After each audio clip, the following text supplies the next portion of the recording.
Hola a todos, bienvenidos a otra sesión más de nuestro curso sobre filosofía de las matemáticas aquí en el Pensamiento en Llamas. Y bueno, pues en esta ocasión vamos a reflexionar y analizar las diversas críticas, o al menos las primordiales, que se le pueden presentar al proyecto formalista de David Hilbert. Y bueno, pues estas críticas o estos problemas al proyecto formalista de David Hilbert apuntan al gran problema respecto a si la matemática puede describir la realidad o, en otros términos, si es matematizable la realidad, ¿de acuerdo? Bueno, pues antes de comenzar como tal con la materia de la presente sesión, te invito brevemente a que te suscribas al Pensamiento en Llamas y que actives la campanita de notificaciones para que no te pierdas ninguno de los videos que subimos al canal. También por su parte, pues agradezco a todas aquellas personas que decidieron volverse miembros del Pensamiento en Llamas, porque bueno, pues es gracias a sus retribuciones económicas que el Pensamiento en Llamas puede seguir existiendo y que yo pues puedo mantener esta oferta pública y gratuita de cursos de filosofía para todos aquellos que estén interesados en dichas temáticas o en dichos temas. Bueno, también pues en este tenor de ideas te invito a que si estás en la posibilidad de apoyar económicamente al Pensamiento en Llamas, pues lo hagas. Bueno, pues ya pasados estos breves comerciales, ahora sí vamos a teñirnos a la materia o a la temática que nos convoca en esta presente sesión de nuestro curso sobre filosofía de las matemáticas. Y que bueno, pues en pocas palabras consiste en analizar los problemas que tiene la propuesta o el proyecto de filosofía de las matemáticas de carácter formalista de David Hilbert, ¿de acuerdo? Que como ahorita ustedes van a ver, todos estos problemas terminan por señalar o apuntar si la matemática puede describir realmente la realidad o no. Bueno, entonces, el primer problema que tiene el proyecto formalista de David Hilbert es que, bueno, pues en un sentido epistémico, el formalismo matemático no puede dar cuenta respecto a cómo la matemática funciona, en términos de que, pues al final del día, no puede distinguir entre qué estructuras matemáticas son reales, y de ahí que por ello la matemática funcione, porque está describiendo algo real, y pues no las puede distinguir dichas estructuras que pueden ser reales respecto de las que no. En otros términos, bueno, pues el proyecto del formalismo matemático de Hilbert no incluye corrección matemática más allá de lo que esté estipulado por el mismo sistema. Más adelante vamos a desglosar un poquito con más detalle este problema, pero así en términos muy generales, recuerden que para David Hilbert la matemática se encarga básicamente de demostrar a partir de símbolos primitivos que se llaman axiomas, una serie de consecuencias lógicas respecto a los mismos, de tal suerte que por eso es comprensible que a nivel de epistemología sea sospechoso que no exista una manera de rebatir al sistema matemático más allá del mismo sistema matemático, ¿de acuerdo? Es decir, uno le gustaría, de nuevo, en pocas palabras, como tener algún tipo de corrección que no dependiera del sistema para decir que dicho sistema puede ser correcto o incorrecto, ¿de acuerdo? Bueno, ahora, otro problema que tiene el formalismo matemático de Hilbert es que parece que los cuerpos físicos no son axiomatizables. Esto tiene que ver con el problema 6 de los 23 problemas de la matemática que presentó Hilbert a inicios del siglo XX, que muchos de ellos siguen siendo problemas sin resolver, y que en especial esto de la imposibilidad o la dificultad que hay para axiomatizar un cuerpo físico, bueno, pues nos termina por hablar o decir que quizás la matemática no puede matematizar todo lo real, y en este sentido no puede estrictamente referirse a lo real. Ahorita vamos a ahondar más al respecto, que tiene mucha relación con este problema epistemológico de la falta de los criterios de corrección, pero ahorita como les digo lo vamos a ir detallando. Y bueno, pues un tercer problema que también tiene la propuesta del formalismo matemático de Hilbert son los famosos teoremas de Gödel, que ya hemos hablado en otras ocasiones de ellos, tanto en este curso como en el curso de lógica y filosofía de la lógica, ¿de acuerdo? En donde, bueno, pues básicamente los teoremas nos demuestran que si uno opta por consistencia matemática, o bueno, hay consistencia en un sistema axiomatizado, pues pierde la capacidad de mostrar cualquier cosa. Ahorita lo vamos a analizar poco a poco, no se preocupen, ¿bien? Bueno, entonces comenzando con estos como problemas epistemológicos o epistémicos que tiene el formalismo matemático, hay que entender que al final del día, a nivel de justificación matemática, es decir, qué es lo que hace que, digamos, un teorema como el de Pitágoras sea precisamente una proposición matemática. Recordemos que para Hilbert, esto ya lo expusimos la sesión pasada, para Hilbert lo que hace a un teorema matemático, precisamente un teorema matemático, es que se pueda dar una prueba del mismo a partir de los axiomas del sistema o de ciertas reglas de transformación del mismo sistema, ¿de acuerdo? En este sentido, el formalismo matemático se compromete con una postura epistemológica de carácter coherentista.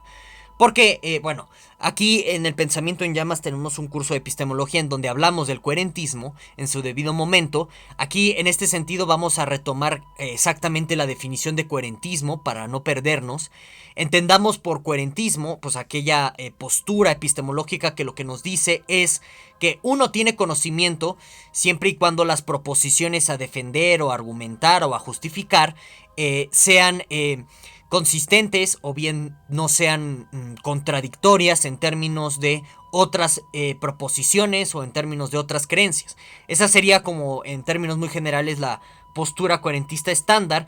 Aquí, en este sentido, nosotros podemos decir que el formalismo matemático es coherentista porque básicamente nos está exigiendo lo mismo que el coherentismo estándar. Es decir, que para que nosotros podamos demostrar proposiciones matemáticas como tal, o sea, para decir que algo es un teorema, lo que se exige es que eso pueda ser justificable a partir de otras proposiciones del sistema, es decir, otros teoremas, o bien a partir del mismo sistema. Entonces, por eso el formalismo matemático es coherentista. Si hay alguna duda, pregunta o comentario al respecto, ya saben que aquí abajo está la cajita de comentarios para que viertan todo lo relacionado a la temática que estamos tratando, ¿de acuerdo? Bueno, entonces, en este sentido, el coherentismo estándar a nivel de epistemología tiene el gran problema de que no nos permite discernir entre, pues en pocas palabras, sistemas de creencia que sí remiten a algo real de aquellos de los que no remiten a algo real. Y en este sentido, pues también el formalismo matemático adolece del mismo problema que el coherentismo estándar. Pero a ver, ¿por qué el coherentismo no nos puede o no nos ayuda a discernir entre algo que es real y algo que no? Piensen ustedes en Alicia en el País de las Maravillas. Alicia en el País de las Maravillas, uno que cuando nosotros analizamos lógicamente el texto de Lewis Carroll, nos damos cuenta que es un texto extremadamente lógico, de tal suerte que tiene una estructura interna bastante coherente. Es decir, que el texto de Alicia en el País de las Maravillas sigue su propia lógica interna de forma congruente, es decir, no contradictoria. Por lo que si nosotros nos adherimos al coherentismo a nivel de epistemología, pues precisamente no podríamos distinguir entre nuestra realidad y una ficción como la de Alicia en el País de las Maravillas, y ni siquiera nuestros sueños. Podemos nosotros tener sueños tan coherentes como la realidad y su coherencia, y en ese sentido no tener una diserción, o en este sentido no poder diferenciar el sueño de la realidad. Por eso el coherentismo falla, por ejemplo, para refutar al escepticismo cartesiano. En fin, es otro tema, pero en este sentido, como el formalismo matemático es coherentista, en sí mismo el propio sistema no nos permite decir qué estructuras matemáticas refieren a algo real del mundo y cuáles no. ¿Por qué? Porque el mismo sistema basta con que sea coherente en términos de sus mismas demostraciones, el sistema matemático, estoy hablando de ello, para decir que esas proposiciones pues existen, en pocas palabras, como algo verdadero. Entonces aquí el gran problema del coherentismo matemático es que no nos permiten dar una descripción matemática de aquello que es real o que existe, ¿de acuerdo? Porque bien yo podría describir matemáticamente algo que pues no existe, que es ficticio, pero como el coherentismo, como el formalismo matemático nada más me está pidiendo a nivel de coherentismo que lo que yo esté describiendo lo pueda demostrar en términos del mismo sistema, pues no pasa nada. Puedo demostrar una estructura no ficticia a nivel matemático, lo cual es muy extraño porque, de nuevo, uno desearía al menos, intuitivamente hablando, poder diferenciar a nivel de descripción matemática aquellas estructuras que sí existen de las que no existen, ¿sí? Entonces, vean, este es un gran problema para el formalismo matemático. De esto se sigue que la matemática tiene que casar con algo real, es decir, tener un fundamento en la realidad. Porque, de nuevo, si caemos en un coherentismo matemático, pues como que eso no nos permite, de nuevo, discernir entre estructuras matemáticas que sí sean reales de las que no. Bien. Ahora, tenemos el problema de que un cuerpo físico, y en este sentido la física, no parecen ser al 100% pues sí, al 100% o parcialmente axiomatizables. ¿Qué quiere decir esto?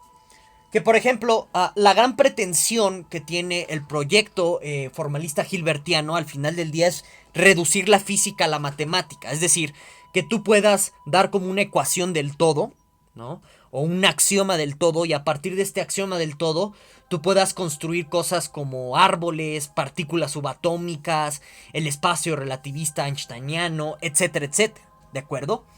Lo cual tiene graves problemas a nivel de entender justo precisamente en primer lugar qué viene primero, si la matemática o la física, porque parece que lo que sucede en la práctica de la física es que tú tienes un fenómeno y ese fenómeno luego lo matematizas, más no al revés, o sea que a partir de la matemática tú puedas deducir algún tipo de fenómeno, ¿de acuerdo? Entonces, en este sentido, cuando decimos que un cuerpo físico no parece ser axiomatizable, nos referimos a que los mismos axiomas no te alcanzan o no son suficientes para, digamos, algo así como deducir las leyes de la física, o deducir el espacio subatómico, o deducir el espacio gravitatorio, una de estas cosas, ya que en física pues sí cuenta bastante la evidencia empírica. Es más, yo diría que incluso la evidencia empírica es la que te prefigura el estudio de los fenómenos físicos, aunque de pronto la reflexión física pueda ser demasiado pura o demasiado teórica. Tiene que casar todo ello en algún sentido con la realidad, es decir, con algo que no sea la pura matemática que se está utilizando en la física, ¿de acuerdo? Y entonces, en este sentido, ya hay graves problemas para el proyecto formalista hilbertiano, ¿sí? Además de que hay otros problemas dentro de estos 23 problemas de Hilbert sin resolver, que bueno, ponen en graves problemas al proyecto formalista de Hilbert, porque digamos que son entidades matemáticas, la de los 23 problemas, que en sentido estricto, pues siguiendo las pautas o las tesis del proyecto formalista que ya expusimos la semana pasada, pues uno esperaría, digamos que cosas como la hipótesis del continuo, la ecuación de Kepler, la hipótesis de Riemann, se pudieran demostrar tal cual, ¿sí? Pero tal parece que este tipo de entidades matemáticas no se pueden demostrar a partir de axiomas. Y el hecho de que quizás no se puedan demostrar a partir de axiomas, parecen indicarnos que detrás de la ecuación de Kepler, detrás de la hipótesis del continuo, detrás de la hipótesis de Riemann, puede haber algo no matemático sustentando este tipo de cosas. ¿De acuerdo? Y pone en muchos sentidos en duda no nada más el proyecto hilbertiano de formalización de la matemática. También pone en duda exactamente si la matemática, tal y como la tenemos, podría llegar algún día a ser completa. ¿En qué sentido completa? En el sentido de que lo pueda demostrar todo. Y es precisamente donde este punto se conecta con los teoremas de Gödel. La próxima semana vamos a profundizar más en lo que podríamos denominar, entre comillas, como la filosofía de las matemáticas de Gödel, ¿no? Pero digamos, a nivel axiomático, pues están estos famosos teoremas de Gödel, que ya hemos hablado de ellos, ya los hemos demostrado de una manera muy general en sesiones anteriores, también en el curso de lógica y filosofía de la lógica, en donde básicamente estos teoremas de Gödel lo que nos dicen es que no es posible demostrar al mismo tiempo que un sistema axiomático, o un sistema que parte de axiomas para demostrar cosas, no es posible demostrar que este sistema axiomático sea completo y consistente al mismo tiempo. Completo en el sentido de que lo pueda demostrar todo, o que pueda dar una demostración de cualquier cosa, y consistente en el sentido de que una misma prueba no se puede usar para A y no A, ¿de acuerdo? Entonces, estos teoremas de Gödel destruyen la pretensión en sí del proyecto gilbertista o lo vuelven como algo imposible, ya que pues de entrada te termina concluyendo o te termina sepultando a la matemática en su pretensión formalista como algo completo, en virtud de que si uno quiere mantener consistencia en los sistemas formales, pues tiene sistemas formales axiomáticos, por supuesto, uno tiene que sacrificar la completitud. Y bueno, en este sentido se suele hablar dentro de la filosofía de las matemáticas de Gödel de algo que se conoce como, como proposiciones indecibles.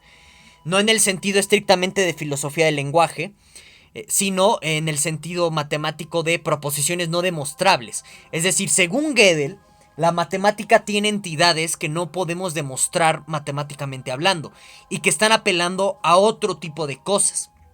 No necesariamente cosas psicológicas, como vimos en la sesión donde expusimos qué es el psicologismo, ni tampoco necesariamente metafísicas. Digamos que son entidades o cuerpos extraños que están en las teorías matemáticas que no se les puede dar explicación alguna. En este sentido, por ejemplo, hay propuestas wittgensteinianas, lo tengo que mencionar al menos brevemente, en donde, bueno, pues se ha tratado de explicar que la matemática tiene bisagras, en el sentido de entidades no demostrables, así como en el sentido gödeliano de las proposiciones indecibles, pero que se dan a nivel epistemológico, no tanto a nivel del sistema formal. Y digamos, hay varias cosas que esto se puede observar intuitivamente o a primera mano. Que les digo, esto lo vamos a profundizar con mayor detalle en la próxima semana cuando veamos como esta filosofía entre comillas de Gödel, de las matemáticas. Pero digamos, ustedes lo pueden observar de primera mano, esto de que, bueno, pues hay ciertos como tipo de cosas a veces extrañas que suceden en las matemáticas que nunca demostramos. Por ejemplo, cuando tú usas, digamos, en un sistema axiomático un conjunto de postulados o un conjunto de axiomas en concreto, bueno, pues en realidad nunca tú llegas a demostrar cómo es que algo se deriva de otra cosa. Es decir, tú nunca haces una demostración de la consecuencia lógica, nunca demuestras que es consecuencia lógica, sino que es algo que asumes dentro del sistema y a partir de cierta noción de consecuencia lógica, como por ejemplo que es imposible que algo falso se siga de premisas verdaderas, ¿sí? Tú asumes eso a nivel de sistemas formales y a partir de ahí te pones a derivar cosas, pero jamás das una demostración de si eso es el caso, de precisamente si es imposible que algo falso se siga de premisas verdaderas, nunca lo demuestras. Entonces vean, son ese tipo como de proposiciones indecibles o no demostrables que andan como circulando por ahí en la matemática de forma un tanto misteriosa, vamos a usar ese término al menos de una forma muy provisional, que pues parece que le dan la razón a Gödel y que en este sentido socava otra vez, ¿no? El proyecto formalista de Hilbert, a pesar de que, como pues explicamos en la sesión pasada, el formalismo gilbertiano parece ser nuestra filosofía de las matemáticas más correcta. ¿Por qué? Porque en términos de la matemática como una herramienta, pues digamos que la matemática formalizada a partir de cierta axiomatización es la matemática que mejor nos funciona.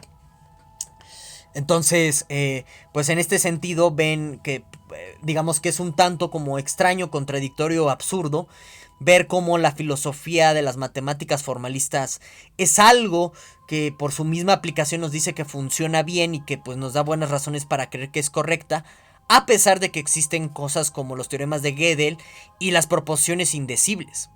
Lo cual nos invita más que nada a una como visión paraconsistente de la matemática, en donde, bueno, pues puedes tener contradicciones en la matemática y no por ello la matemática deja de funcionar, ¿sí? Es decir, nos invita todo esto a una propuesta de renuncia de esto que se conoce como el principio, entre comillas, de no contradicción. En fin, es todo un tema muy largo que iremos explorando a su debido momento. Pero bueno, sin más, hasta aquí lo voy a dejar, espero que les haya gustado este video. Ya saben que aquí abajo está la cajita de comentarios para que me dejen todas sus dudas, inquietudes y demás que tengan. Nos vemos, hasta la próxima.